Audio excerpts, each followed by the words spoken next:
flow mean here? Very few people know this. Very few people know this. I have to talk about, first of all, introduction and literature review. This is very understood.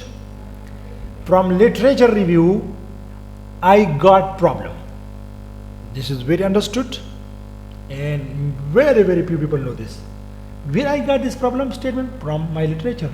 This is a good flow. I just start my literature first, then I move to my problem statement, because I identify the gap. I find the gap, the problem in the literature review. Where I get the problem? From where? From literature. What is literature? People work.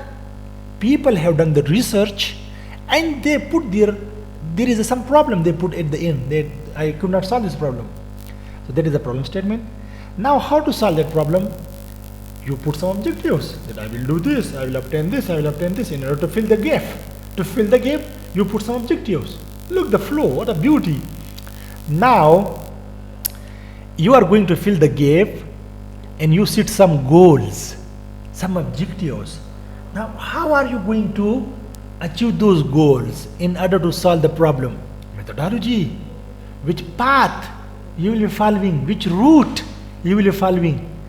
Look here, when you use the methods, whether you achieve the objective or not, whether you solve the problem or not, that is called detail of achieving the objectives, detailed resultant discussions. And finally conclude your work, summarize your work in a one paragraph or one page, and finally this is my research achievements. So I hope it's clear.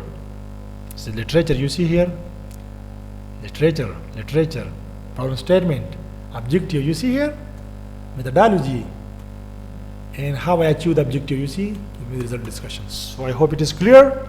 There must be a flow in your presentation. Thanks for watching.